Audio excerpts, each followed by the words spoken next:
Good morning, dear students. Today we will go through the concept of module number 4. Module number 4, first concept name is user defined functions and recursions. So, first we should get to know what is function and types of functions. A function is a block of code to perform a specific task, or a function is a block of statement, or it will perform the specific task.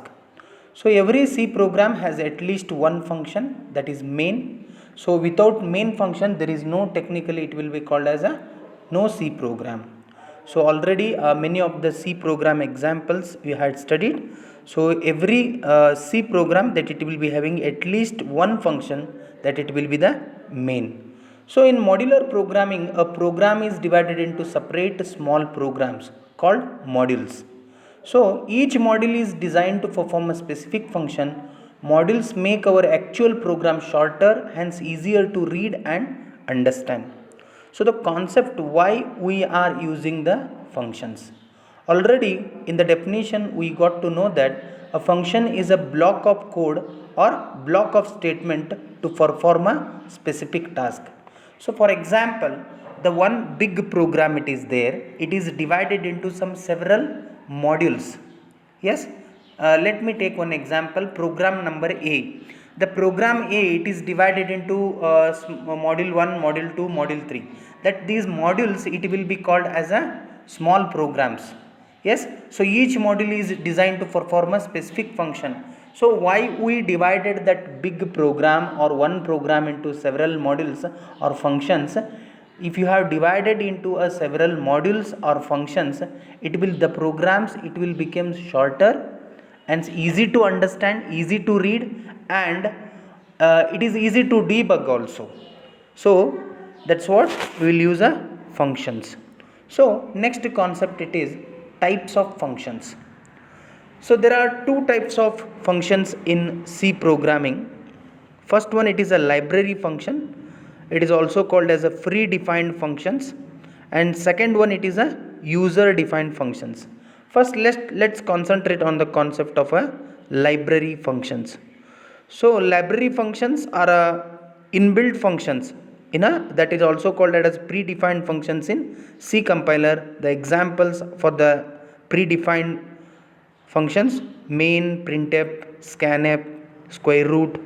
These are the examples for the library functions. So the compiler that priorly it had specified, the compiler priorly it has specified, that's what it will be called as predefined functions. Next it is user defined functions. C allows a programmer to define their own functions according to their requirements. This type of functions are known as a user defined functions. My dear students, the user defined functions according to the user requirement, as user has given a name to the function, such a functions it will be called as a user defined functions. So let's see the difference between the user defined functions and library functions. So user defined functions are the functions which are created by the user as per the own requirements. So user defined functions, the name itself, it is indicating the user has defined the function name, but the library function, it is predefined by the compiler.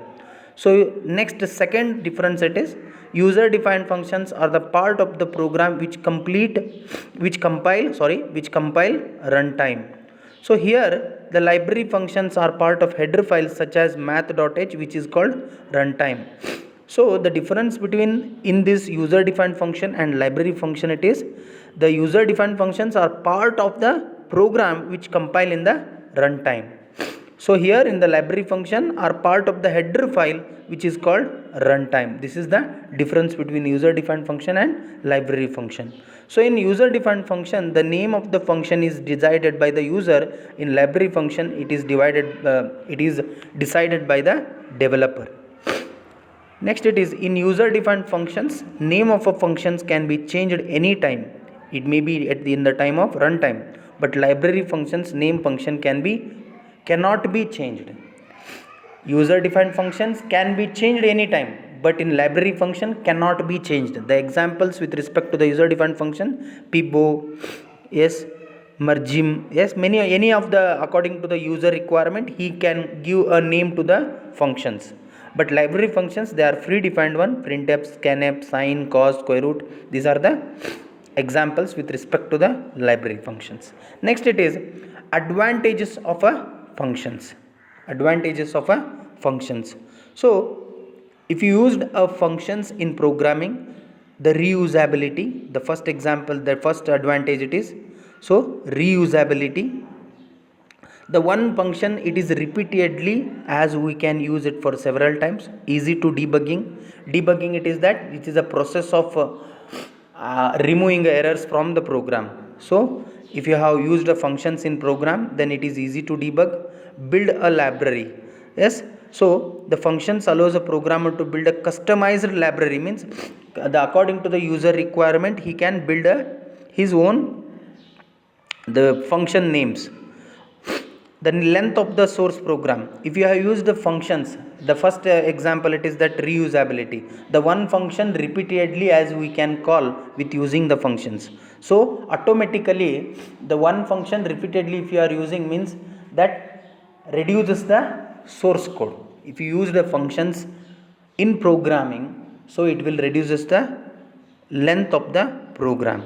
So next, it is top down modular programming. So you can observe in this program, one main program, it is divided into 3 sub functions. Again, that function b, it is divided into 2 sub modules. So these are the advantages with respect to the advantages of a functions or need for user defined function. Thank you everyone.